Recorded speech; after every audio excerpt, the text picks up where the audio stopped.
Welcome back to The Other Mom. Today I'm going to make a video on a recipe that my family loves. It is our version of burritos.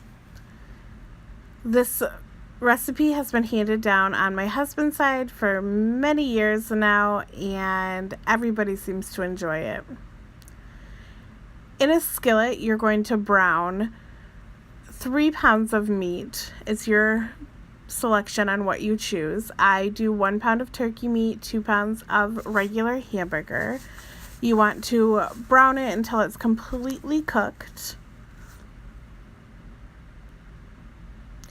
After it's cooked, you're going to want to add your taco seasoning.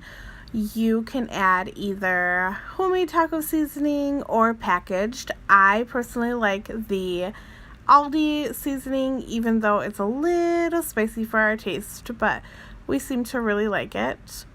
Again, 2 pounds of hamburger I use and 1 pound of turkey burger. This makes 16 burritos. My husband usually eats 2, and my kids either eat 2 or sometimes 1, but 1 is definitely filling enough for me. So here I am stirring the taco seasoning in and making it to our taste. You are going to need 16 large burrito shells and taco meat, of course. I normally put a couple spoonfuls of meat, and it's really up to how full you want them. I also put in some cheese. Again, it's completely to your taste and what you like. If you want more cheese, put in more cheese. If you want more meat, put in more meat. I just showed you spray that I usually spray the casserole dishes with, so that way it doesn't stick. And then you just fold the sides and roll them up until they are completely rolled. Here's a pan of, I think there's 6, but I normally put 8 in them. So I think I added more. In the next clip, you'll see a full pan. Here's a full pan of 8 burritos, completely rolled and ready to go. For the sauce, we do 1 can of brown gravy, 1 can of enchilada sauce, 1 can of tomato soup, and a half a can of milk. We stir that together and make the mixture. I know it seems really weird with a brown gravy, but believe me, it is amazing. We're going to stir that 1 can of brown gravy, 1 can of enchilada sauce, and 1 can of tomato soup with a little bit of milk, and we're just going to pour it over. I'm using a ladle because it does go into 2 different pans, so I just use a ladle to alternate what pan. It doesn't look like it's going to be enough sauce, but in the end it always works out to be the exact amount.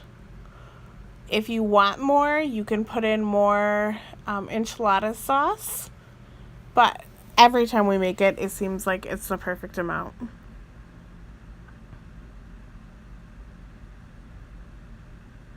And you're just going to want to cover these until all the sauce is out of the bowl, dividing it between the 2 pans. Again, this makes 16 burritos. After that, I cover both of the pans with the rest of the shredded cheese. Again, there's 2 pans, 8 burritos in each pan.